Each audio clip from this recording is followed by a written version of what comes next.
Bonjour à tous et bienvenue sur ce campus exécutif. Aujourd'hui, nous accueillons l'ESSEC et son Executive Master spécialisé direction financière et contrôle, le DFC. Et pour nous en parler, eh bien, le directeur académique de l'ESSEC Business School, du DFC, qui est également professeur de comptabilité, il s'appelle Wolfgang Dick, avec un de ses anciens élèves, anciens apprenants, ancien apprenant plutôt, David Bucher, directeur financier Jaguar Land Rover France et diplômé 2022. Ils sont tous les deux là pour répondre à mes questions, mais avant cela, on commence avec l'instant corporate.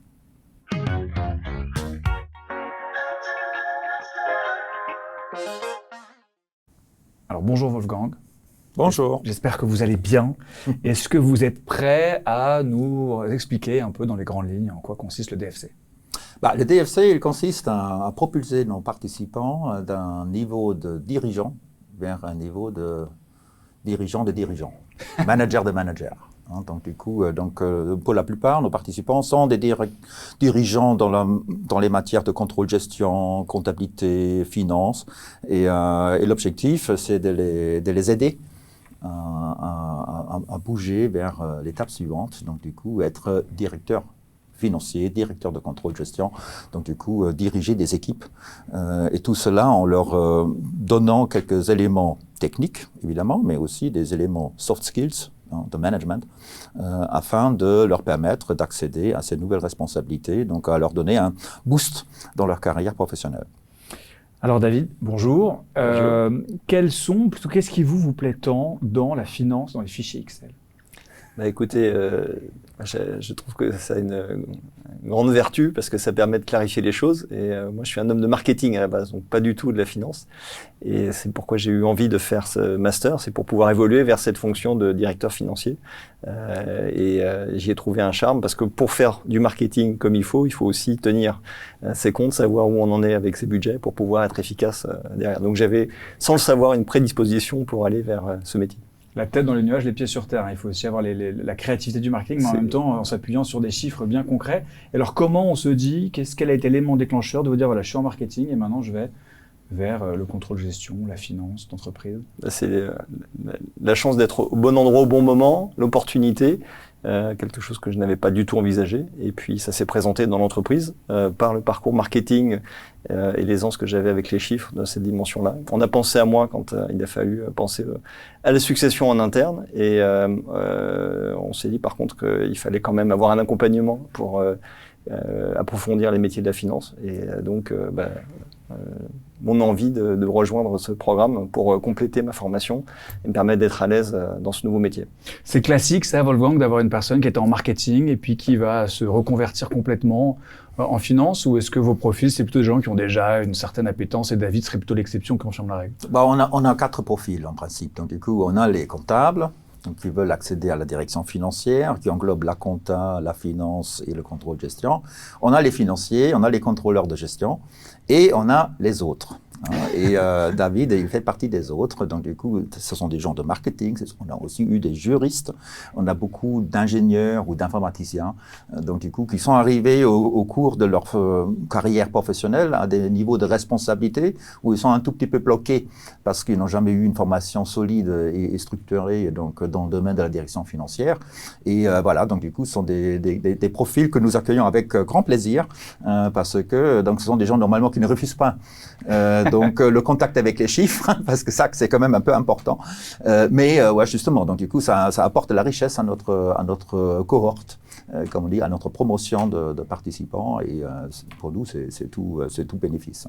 Et sur ces 4 catégories, est-ce qu'il y en a une que vous recherchez plus qu'une autre, ou au contraire c'est non. Donc du coup, nous, on est très ouverts. Donc du coup, j'essaie toujours d'en avoir un petit peu de tous les 4. Donc du coup, parce que si c'est trop comptable, on va se finir par s'ennuyer. Donc du coup, les uns avec les autres. Donc du coup, ce sont les gens qui justement arrivent avec des profils un petit peu type marketing, commercial ou autre, qui apportent un peu de richesse.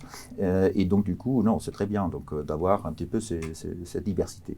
David, vous êtes dû aller au travers d'un entretien de sélection On vous a posé quoi comme question quand cet entretien? Ouais, c'était un entretien avec Wolfgang c'était essentiellement autour de la motivation à pouvoir rejoindre le programme et de pouvoir jauger si finalement je faisais ça avec un engagement, avec une volonté, pour que ce soit compatible avec le programme. Et puis on a fait le point également sur le point de départ financier que je pouvais avoir, et en se disant avec un peu de travail, ce sera tout à fait possible de pouvoir suivre derrière. Alors, voilà, je partais un peu plus loin que d'autres personnes qui étaient des purs financiers par leur métier, mais j'ai eu d'autres expériences. Moi, je suis ingénieur de formation.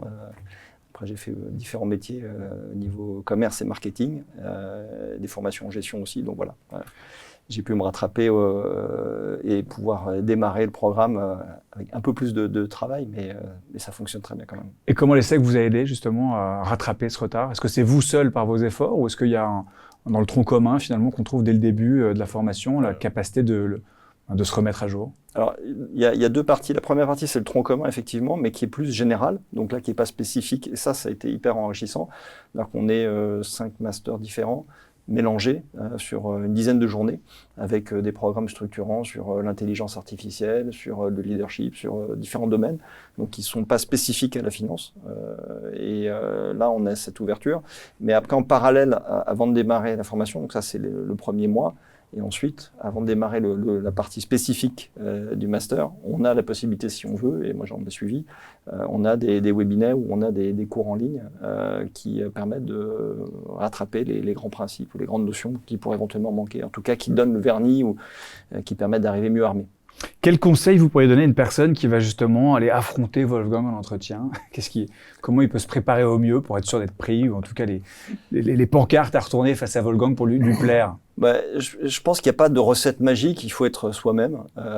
Il faut vraiment montrer qu'on est là avec un projet qui est clair, on sait ce qu'on veut faire. Et je pense que c'est ça qui est important parce que il ne faut pas se tromper, c'est un programme qui est très intéressant, mais qui demande quand même un engagement, qui demande des efforts. Donc on ne peut pas arriver là par hasard. Donc ça se voit assez rapidement. Et le mieux, en fait, c'est d'être soi-même parce qu'on peut arriver à la conclusion mutuelle à la fin de l'entretien, de se dire est-ce que c'est vraiment fait pour moi ou pas? Et c'est ça qui est important finalement, c'est ça l'entretien. Être sûr que oui, j'ai le parcours qui me permet d'arriver là avec le niveau de bagage suffisant pour pouvoir suivre les cours. Mais c'est surtout la motivation, pourquoi je le fais et est-ce que je suis prêt à rentrer dans ce tunnel qui est très intéressant, qui va amener beaucoup de choses, mais qui est quand même qui nécessite de l'engagement et en fonction de son parcours et de son âge, on est plus ou moins prêt à redémarrer les études et à s'engager de cette manière-là. Il faut gérer également la vie qui va avec. Alors, le professionnel, le personnel, donc il faut tout mener de front. Alors ça, c'est sûr, j'aurais une question à ce sujet-là, mais avant cela, on parlait de ce tunnel, justement. J'imagine qu'il est éclairé par des professeurs. Ils ont quoi de plus, ces professeurs, que les autres, les professeurs de l'ESSEC? Bon, plus que les autres qui Donc du coup, non, mais les professeurs de l'ESSEC, donc ils ont pour la plus grande partie donc une double, voire multiple qualification, parce que d'abord, ce sont des académiques, ils comprennent et ils communiquent très bien les concepts, mais ils ont aussi pour la plus grande partie donc une expérience réel, professionnel, de haut niveau. Donc, du coup, ils savent de quoi ils parlent. Donc, du coup, très souvent, vous avez des académiques qui vous racontent plein d'histoires. Mais après, sur le terrain, donc, si vous avez un directeur financier ou presque directeur financier dans la salle, il dit, mais de quoi il me parle? Donc, du coup, alors que là, normalement, avec les intervenants donc, professeurs de l'ESSEC, vous avez des gens qui ont déjà eu un vécu donc de l'entreprise. Moi-même, j'ai eu un vécu d'entreprise. J'étais pendant 3 ans donc responsable des méthodes comptables donc chez PSA Peugeot Citroën à l'époque, lorsqu'ils sont passés aux normes internationales. C'est mon domaine. Donc, et les autres collègues, ils ont tous soit des expériences permanentes en parallèle de leur activité de recherche, ou soit à un moment donné, ils ont eu une période plein temps comme moi en entreprise. Mais ils savent faire en quelque sorte le lien entre le réel, c'est-à-dire l'opérationnel, la réalité de l'entreprise, et le conceptuel. Et ça, c'est ça ce qui permet aux participants de prendre du recul, de la hauteur, et donc du coup de mettre les pièces les unes avec les autres pour pouvoir les appliquer convenablement à leur réalité de l'entreprise. On est toujours un peu dans cette idée de la tête dans le nuage, les pieds sur terre, que ce soit avec les chiffres ou avec les professeurs qui connaissent la réalité du terrain. Il y a donc tronc commun, executive certificate, module électif et thèse. Ça, c'est les 4 grandes étapes que vous avez dû franchir, David. Le module électif, en quoi ça consiste exactement? Alors c'est l'opportunité de pouvoir découvrir autre chose, donc à l'issue de la période où on a franchi toutes les journées spécifiques au métier de la finance, d'aller sur autre chose. Donc faut pas faire l'erreur de reprendre encore une spécialisation en finance, parce que je pense que durant les 46 jours, on a fait le tour du sujet. Donc c'est l'opportunité d'aller sur un sujet marketing, sur un sujet RSE ou autre. Ou alors, et c'est le choix que j'ai fait, c'est de partir sur un voyage d'études sur un autre campus de l'ESSEC. Alors, en fonction de la période, normalement c'est Singapour. J'allais dire Singapour, ouais. Voilà, moi je l'ai fait pendant la période de Covid, donc Singapour c'était pas possible. Et finalement, ça s'est converti en un programme à Milan, Politecnico di Milano, qui a été hyper intéressant sur l'industrie du luxe et l'industrie 4.0, donc l'Internet des objets connectés. Ça a été hyper intéressant et surtout c'était fait avec les autres masters. Donc on était 50 issus de 5 masters différents. Donc hyper enrichissant de vivre ensemble cette semaine. Des cours passionnants, des visites en entreprise, des applications, du culturel puisqu'on était sur place à Milan. Donc ça a été très, très positif comme expérience. Donc je le recommande pour ceux qui voudraient aller dans cette dimension-là. Moi j'étais content d'avoir mes 46 journées de cours, ou 47, mais c'était bien aussi de le voir avec un monde différent vu de l'international. On a une possibilité de se spécialiser comme ça au travers du DFC? Ben déjà, c'est un master spécialisé. Donc, on oui, se spécialise c'est vrai. dans la direction financière. Donc, vous avez le tronc commun qui est plutôt une partie soft skills, donc management général, donc de 10 jours au début. Après, il y a les 31 jours, donc spécialisation en finance, contrôle, gestion, pilotage, comptabilité. Et après, chacun apporte sa petite touche personnelle, donc en fonction de ce qu'il veut. Nous avons pas mal de participants qui optent pour un module de 6 jours en ressources humaines, parce que ce sont des gens qui travaillent dans des petites structures, donc du coup, où très souvent, la direction financière s'occupe aussi un tout petit peu des relations humaines, des ressources humaines et tout. Donc du coup, chacun peut un petit peu donner sa touche personnelle. David, donc du coup, il a fait le voyage d'études, donc qui maintenant se fait plus régulièrement sur Singapour depuis que le Covid est plus ou moins derrière nous. Donc donc chacun peut apporter un petit peu sa touche personnelle et surtout après, il ne faut pas oublier non plus la thèse professionnelle qui vaut quand même 40% du total, qui est pour chacun donc l'opportunité de montrer ce qu'il sait faire dans la spécialité qu'il préfère. Donc du coup, et c'est ça la carte de visite de chaque candidat vis-à-vis de sa hiérarchie, vis-à-vis de, je ne sais pas, un futur employeur. Et donc, c'est là où on développe un petit peu sa capacité à réfléchir, à prendre la hauteur, donc à être dirigeant en faisant des propositions et recommandations opportunes. Donc du coup, donc il y a pas mal de moyens pour justement donner une touche personnelle et une carte de visite en quelque sorte à cette expérience-là. Alors nous, on a eu beaucoup d'apprenants sur ce plateau qui nous disaient que la thèse, c'est le meilleur moyen finalement de se spécialiser. C'est là où on apprenait le plus, c'était la meilleure carte à revendre après, même auprès d'un employeur. Alors David, je vous poserai cette question-là, mais c'est après la question experte.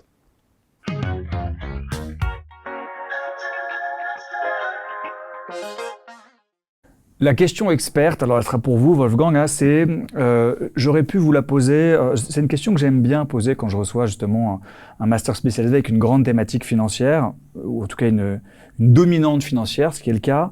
Et j'aurais pu vous dire pourquoi la finance est-elle notre ennemi, mais c'était trop teinté. Donc je vous dis pourquoi la finance a-t-elle si mauvaise réputation, et est-ce qu'elle est finalement une réponse, est-ce qu'elle peut sauver le monde, et est-ce que cette réputation ou cette mauvaise réputation est justifiée? Non, la mauvaise réputation n'est pas justifiée. Donc, du coup, il faut avoir conscience de la réalité. Donc, du coup, et comme je dis toujours à mes étudiants, tout ce qu'on fait, il faut qu'on regarde aussi comment on le finance. Donc, si vous achetez une Land Rover, il faut la financer d'une façon ou d'une autre. Et à partir du moment où vous avez conscience de ce fait-là, vous avez déjà fait la moitié du chemin. Donc du coup, et tout cela, on essaie de le traduire un petit peu dans le programme, c'est-à-dire donc la finance, elle n'est pas mauvaise Donc c'est juste, voilà, donc on analyse un petit peu dans nos cours de finance du master, comment on peut financer les choses qu'on fait, qu'on veut faire, qu'on veut mettre en œuvre dans notre entreprise. Comment peut-on piloter notre entreprise afin que ça coûte le moins cher possible. Ça, c'est le côté pilotage, contrôle, gestion. Et comment produire les chiffres qui nous permettent de voir ce qui se passe. Et c'est la comptabilité. Donc, et tout cela en s'assurant qu'on traite les gens un petit peu plus ou moins humainement.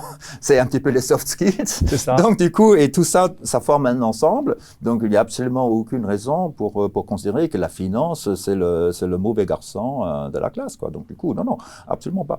Donc du coup, non, tout ça c'est nécessaire. Donc du coup, parce qu'on peut pas non plus se permettre de vivre dans des rêves. Voilà, on fait ceci, on fait cela, on fait cela, on fait cela. Et après, on regarde, ah tiens, ça coûte quelque chose. Donc du coup, et comment est-ce qu'on va le trouver? Et voilà, donc qu'est-ce qu'on va augmenter comme impôt, etc. Une entreprise ne peut pas augmenter les impôts. Donc du coup, il faut le financer d'une façon ou d'une autre. Donc voilà, avoir conscience de tout ça, c'est très important. Et n'importe quel responsable, même en tant que particulier, vous et moi, chacun dans sa vie personnelle, on regarde quand même toujours, dès qu'on fait quelque chose, comment est-ce qu'on le finance. Et les entreprises, ils font la même chose. Donc, du coup, et nous, évidemment, dans une entreprise, puisque c'est plus complexe, voilà, donc ça nécessite le passage par un master spécialisé de type IFC. C'est très clair, c'est très clair. Merci beaucoup. Alors, avant cela, on parlait de thèse. Quel a été le sujet de votre thèse? Alors moi, j'ai fait cette formation en partenariat avec mon entreprise qui m'a fait avancer professionnellement. Donc j'ai souhaité, bien sûr, travailler sur un sujet d'entreprise. On est en pleine transformation dans le monde de l'automobile. Pour la première fois depuis 100 ans, il y a deux ruptures qui sont d'un côté l'électrification et de l'autre côté le fait de passer de la possession d'un objet à quelque part son utilisation. On appelle ça mobility as a service. Donc comment est-ce que tout ça, ça va se modéliser sur notre business model? Donc j'ai essayé de modéliser notre business model à 2030 pour nous et pour nos concessionnaires et de voir quelle rentabilité on pouvait avoir et quelles pistes il fallait essayer de trouver pour assurer cette rentabilité. Comme le disait Wolfgang, c'est le nerf de la guerre. Et pour faire un autre parallèle, en fait, on peut très bien avoir une entreprise qui va déposer le bilan alors qu'elle fait des bénéfices. Donc la finance est là pour assurer que non seulement, bien sûr, on met en place un business model qui est rentable, mais de l'autre côté, qui a les capacités de trouver les ressources financières et la trésorerie, qui est le nerf de la guerre, pour assurer ce développement et assurer cette vie de l'entreprise. Bon, je ne vous ferai pas l'affront de vous demander si on va réussir à passer à la voiture électrique avec les délais qu'on vous a imposés. Mais la question restera donc en suspens. Quelle est la partie de la formation que vous avez préférée, David? Alors, il y a un moment qui est absolument extraordinaire au sein de la formation, après quelques journées qui sont parfois difficiles, parce que le sujet est parfois dense. Il y a beaucoup d'études de cas, donc on a un calendrier à gérer, donc c'est pas toujours facile. Et on part en séminaire pour un cas d'école qui est hyper intéressant, qui est vraiment, enfin, si on pouvait d'ailleurs, Wolfgang, le refaire et avoir le droit d'avoir une session après, ce serait pour formidable. le plaisir. Voilà, parce qu'on se retrouve donc, on est sur des sous-groupes de 5-6 personnes. On doit gérer une entreprise, on a tous le même business model d'entreprise et on doit gérer 200 paramètres pour déterminer la stratégie de l'entreprise, les investissements, etc. Donc chacun doit se spécialiser. Donc, on gère une mini-entreprise, on met toutes les données dans un système et qui vous donne l'état d'avancement de tous vos résultats et on reprend des décisions par rapport à ça. Donc on vit ça pendant 3 jours, en plus dans un endroit plutôt sympa. On s'était retrouvé avec Aix-en-Provence, généralement c'est dans le sud. C'est plus désagréable. Et donc c'est un moment de convivialité et d'échange et c'est un moment de travail qui est hyper intéressant et qui met en fait en synthèse un peu toutes les notions qu'on a pu voir tout au long du programme, puisqu'il faut il faut gérer la trésorerie, comme on se l'est dit jusqu'à présent, la stratégie marketing, la mise en place des moyens de production, etc., pour pouvoir atteindre les objectifs qui sont fixés. Donc ça, c'était vraiment le moment clé, je trouve, de la formation. Au point de vouloir le refaire, même comme ça, sur son temps libre. Alors, vous nous en avez parlé un petit peu, je dis qu'on en reparlerait, c'est cette gestion du temps libre, le temps personnel, le temps académique, le temps professionnel. Quel a été le plus grand défi? Équilibrer un bilan ou équilibrer son agenda en DFC? Alors, on a la chance d'avoir un programme qui est assez bien établi à l'avance, donc il n'y a pas de surprise. Et on l'a fait pendant le Covid, donc il fallait quand même être souple entre le distanciel et le présentiel. Mais normalement, c'est plutôt que du présentiel. On avait le programme à l'année, donc on savait exactement les journées qu'il fallait consacrer. Donc on se calquait par rapport à ça. Ce qui est un petit peu challenging, c'est quand on rentre dans le cycle, assez rapidement, après 2-3 cours, on arrive sur des fins de cycle. Parfois, c'est des thématiques qui sont sur 2 jours, 3 jours. Et donc, à la fin, on peut avoir une étude de cas à rendre. Alors, on en a une première. Et puis, tout d'un coup, il y a le cours d'après qui vient se rajouter. À un moment donné, on se retrouvait avec 3 ou 4 études de cas à gérer, avec des groupes différents. Donc, les soirées étaient bien remplies. Donc, voilà, il faut être prêt à faire cet investissement, mais ça passe sans problème. Bon, peut-être une question un peu personnelle. Maintenant que vous êtes diplômé, vous ne risquez plus rien, donc j'aime bien poser des questions comme ça. Quelles sont les qualités de votre directeur académique ? Il a créé le programme. C'est un programme qui est vivant. Et on en parlait encore en préparant l'émission des évolutions. Donc c'est un programme qui, dans son ossature, a cette existence, mais elle évolue au cours du temps. Et je pense que ça, c'est la force de Wolfgang, de connaître, d'avoir eu son expérience professionnelle, de connaître ses élèves, et puis tout le temps d'être à l'écoute pour le faire évoluer. Il y a des petites touches. Voilà. Nous, on a fait le programme. On était la première promotion à faire le programme avec le tronc commun. Et à la fin, on avait un QCM. On a trouvé que c'était pas forcément la meilleure manière en master spécialisé de faire un QCM. C'était un peu du bachotage. Voilà, et là, maintenant, ça a été changé et on est sur une étude de cas fil rouge. Donc voilà, ça évolue, ça respire et ça fait que c'est un programme qui reste moderne et vivant et qui colle aux réalités. Donc ça, c'est intéressant. Donc à tous ceux qui n'ont plus de QCM, voilà, il faut remercier David, comme ça, vous le savez, ceux qui doivent travailler un peu plus. Vous avez validé avec le QCM, d'autres en revanche doivent bosser quand même. Concrètement, le réseau de l'ESSEC, voilà, on en entend beaucoup parler, c'est quand même un réseau extrêmement puissant. Comment est-ce qu'on peut réellement mettre à profit ce réseau une fois qu'on est diplômé ou même pendant ses études ? La question est parfaitement bien timée, si j'ose dire, parce qu'elle me permet de prolonger ce que vient de dire David donc, en ce qui concerne le perfectionnement continu du programme. Parce que justement, nos participants de la promo en cours, qui justement vient de soutenir cette thèse, nous a dit, tiens, on aimerait bien avoir un peu plus de contact avec les anciens. Et de ce fait, donc, dès janvier-février, on organisera maintenant les jeudis du DFC. C'est-à-dire, on invitera, donc, j'ai une shortlist donc, d'anciens qui viendront parler un petit peu de leur vécu. Donc, du coup, y compris quelqu'un de la toute première promotion il y a plus de 20 ans, y compris aussi Oliver, que vous connaissez. Donc, du coup, et donc, du coup, voilà, donc on va essayer de créer un peu de contact précis, un peu entre les participants du programme et les anciens qui sont proches de leurs affinités. Après, bon, vous avez aussi le réseau des anciens de l'ESSEC en général. Donc, du coup, tout le monde, tous les participants de ce programme sont membres de l'association des anciens de l'ESSEC dès leur entrée dans le programme. Donc, du coup, vous êtes un ancien avant d'avoir jamais fait quoi que ce soit. Très bien. Du coup, et les 2 années de cotisation du programme sont compris dans le forfait, en quelque sorte. Donc, d'accord. Donc, vous pouvez participer pleinement donc, à toutes les activités des anciens. Et donc, ça permet justement de travailler sur son réseau, de s'inspirer aussi un petit peu, d'obtenir des idées sur ses projets de carrière. Alors, on parle de carrière, hein, vous aussi, merci pour cette conclusion, pour ce mot final. Comment la formation a-t-elle bousculé votre carrière ? Si elle l'a bousculé. Alors, elle m'a permis de faire ce pas décisif, de passer on m'a dit, tu passes du côté obscur en passant à la finance, en passant du marketing à la finance. Mais on a démontré que c'était faux. Voilà. On a démontré que c'était faux. Et en fait, ça a été pour moi le moyen de pouvoir vraiment faire ce pas en toute sérénité, de pouvoir aussi apporter quelque chose aux équipes, de pas simplement arriver en tant qu'expérience de directeur, parce que ça fait longtemps que j'avais des postes de direction, mais également sur le métier même, de pouvoir aider les équipes à grandir. Avec pas l'ambition de faire le métier à leur place, parce qu'ils le font mieux que moi, mais c'est plutôt de pouvoir avoir la compréhension et de voir comment est-ce qu'on peut les aider à grandir, à prendre les bonnes décisions et à les faire avancer. Et pour ça, il faut être capable de comprendre les éléments clés. Donc ça, c'est ce que le master m'a permis d'approfondir. Alors, une question, si la direction financière devait avoir un super pouvoir, ce serait lequel ? Le super pouvoir, pour moi, je vois vraiment la finance comme étant quelque chose qui est...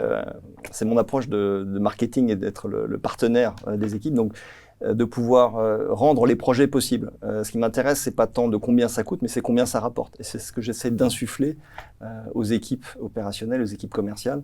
Et c'est ça qui m'intéresse dans la démarche, c'est comment est-ce qu'on va rendre quelque chose qui peut-être n'est pas possible, comment est-ce qu'on va le rendre en respectant les normes, en respectant les cadres, mais en ayant un autre regard, comment on va pouvoir atteindre l'objectif, avoir quelque chose qui va donner de la valeur. Et donc, c'est mon ambition pour la fonction finance.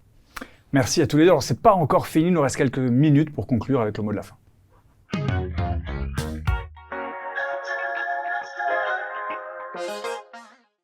Le mot de la fin, c'est l'occasion de rajouter un élément qui n'a pas encore été mentionné, d'appuyer sur un point qu'on a déjà cité. Wolfgang, je vais peut-être vous laisser commencer. Quelle serait votre conclusion, vous, de cet entretien ?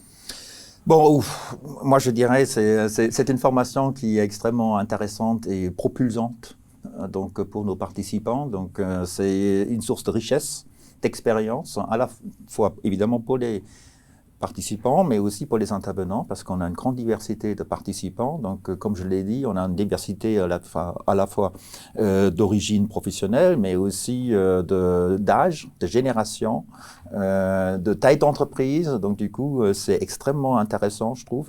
Et voilà, donc, comme David l'a dit tout à l'heure, donc il faut avoir cette ambition d'aller jusqu'au bout. C'est très important parce que c'est un programme qui engage sur 15, 18 mois, voire un peu plus, parce que si on ajoute la thèse, donc ça va être quand même un peu plus.